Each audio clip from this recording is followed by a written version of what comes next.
Oy, shout out sa mga girls dyan. Yeah, again, good afternoon, everyone. I thought this would be an opportunity, a good one, to face the media and update you all as to the goings-on of the House. I think it's no secret as to what's transpired. The vote for the speakership is currently ongoing. I just cast mine for Congressman Faustino Bojidi III, being the lone nominee for Speaker of the House. Kong, why Bojidi? Was Albi Benitez or Toby Chanco even chosen by Malacanang? First of all, it was not a matter of being chosen by Malacanang. Aside from that, Kong Toby said ayaw niya, and Kong Albi gave way for Kong Bojidi. How this works is, of course, it's a game of numbers, the magic number being 158. Kinausap at tinanong po namin ang mga party leaders kung sino sa tingin nila ang pwede maging speaker kapalit ni Speaker Martin Romualdez. At ang pangalan na lumabas lagi ay ang pangalan po ni Congressman Bojidi. We are a collegiate body. The Speaker is Primus Inter Pares and he serves at the pleasure of the majority.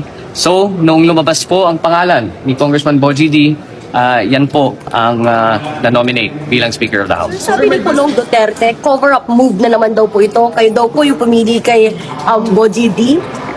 Ano po? What did he say? Sabi ni Pulong Duterte, cover-up move na naman daw po.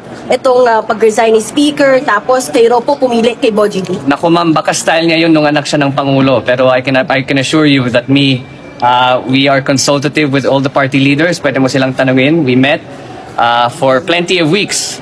Kung nagpakita sana si Kong Pulong dito sa trabaho at sa session, baka makikita din niya. But I'm sure he's busy looking for the 51 billion that was spent in his district. Pero kung sinabi ni President Marcos nung magkaroon ng change of leadership? Actually, hindi pa kami nag-usap. The last time sinamahan ko, nakita kami ni Pangulo was nagsama, humingi si Speaker Martin ng meeting kay Pangulo and dun nagbigay po siya ng kanyang resignation sa Pangulo bilang Speaker of the House. Well, sir, it's the last time when we saw each other. Opo, sir, ano magiging bagong direksyon ng Kamara under new leadership? We'll have to wait what the new Speaker has to say. Sir, may basbas ni Presidente yung pagpupunimot? Of course, the House appreciates that the incoming Speaker is supportive of the President's agenda and programs. Pero again, this is a co-equal branch of government which Malacanang respects, which the executive respects. So nasa Kong na po kung ano man ang gusto nila, kung sino man ang gusto nila being. Sir, kailan niyo sinabi niyong sinamahan niyo si Speaker? Nakita kami kahapon. And sir, kailan yung huling meeting niyo with the President? Kahapon. So, if the President Bojidi? What happened during... Kakasabi ko lang ma'am, the Speaker asked for a meeting with the President and he gave his resignation and said that it was an honor to work with him and that he was stepping down to ensure the independence of the Independent Commission and to protect the institution, for people not to say that he was using his influence to influence the ICI. May nagkakalit po pa si House Speaker Romualdez. What will happen to I'm sorry? The President did not ask the House No, he offered to step down. Sir, wala po ba, would you say na hindi naman nawala ng tiwala yung mga House members kay former Speaker Romualdez? He had the numbers. Simple lang yun. Kung nasa iyo yung numero, you have the speakership. He had the numbers. Sir, ano naman gagawin ng House leadership kay Congressman Saldico na iniuugnay din sa mga anomalya sa budget? I am gonna be the first one to tell you that he should come home and face any and all allegations against him. Will you force him to come home? I don't know if that is something you can do as a body, but again, I think he should come home and face the allegations against him. Sir, did They are too severe and it's dragging the House in the mud. If not, would that be enough for him to face the Ethics Committee? It might be, yes. I mean, there's a precedent for it when Kong Arnie Teves did the same. Sir, did you try to convince Speaker not to step down? That's not for me to do. Sir, when If he wants to step down, that's his choice. Kung anong reaction ni Presidente nung makita ko yung resignation ni Speaker Romualdez? It was one of respect. dahil nakita niya that he was doing it to save the institution and to give way for the independent body to have a fair and thorough investigation. How did you feel about it, sir? How did I feel about it?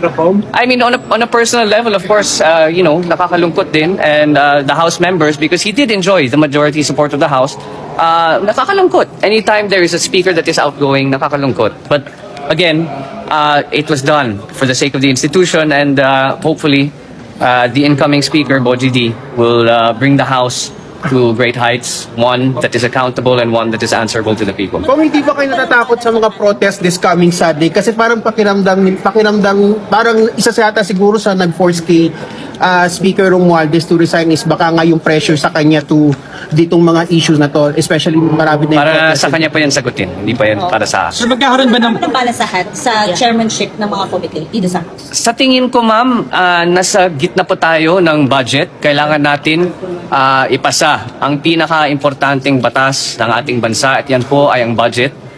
So I don't think there will be any changes for now in the chairmanships or the composition of the leadership dahil lang it's too disruptive to what we are going through. Pero after ng budget season, sir, Hindi po ako yung speaker, talagang yung speaker. Hindi naman ako nagde-decide.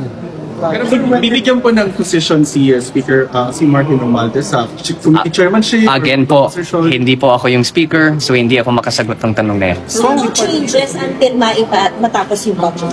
Ano po? No changes po sa committee chairmanship? Hindi kaya ma'am. We start plenary debates on Monday. Hanggang madaling araw yan. And then there are no committee hearings actually. We don't do committee hearings during the plenary debate so that all members are encouraged to be on the floor.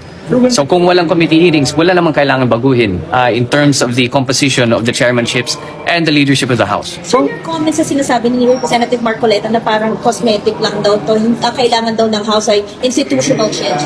Okay lang yan. That's his opinion. I respect that. Kamusta sir, enough po yung resignation? I'm sorry? Yung moral ng House, kamusta sir? Well, again, the House has been under fire for the past few weeks. So obviously morale is low. But I'll be the first one to tell all of you, some of that blame is deserved and warranted. So I think the House needs to reform, the House needs to be accountable, and the House has to be answerable to the Filipino people, and I hope that's what the leadership of Speaker Boji D brings. Do you think yung resignation of Speaker Romualdez will pacify the outrage of the public sa corruption? I don't know. That's not for me to answer. Pero kung di ba, laging Continue yung reform sa budget process. Of course. Hindi naman, wala naman yan sa speaker. That's for the whole institution. We are in the process, or in fact already finished, instituting and implementing those reforms.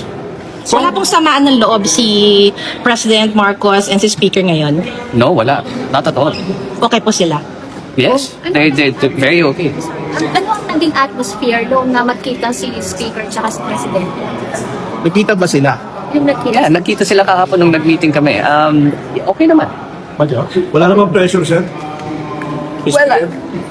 Well, if kung nakinig kayo sa speech naman ni Speaker Martin, sinabi niya, bumibigay ng pressure sa kanya. So that should answer your question. Major yung productive ng House during these past few years, re-replicate ko kaya under Speaker D at saka yung mga committees, hearings, yung mga quad ko matutuloy pa rin po. Again, you'll have to ask the incoming speaker. That's not for me to answer. But in terms of the legislative agenda, the LEDAC priorities that is handled by the majority leader, we will ensure that all legislation is passed at an opportune and on time. Posible po bang magtuloy si dating speaker? Tinanong na po yan kanina. House Infra hearings under the new leadership. House Infra.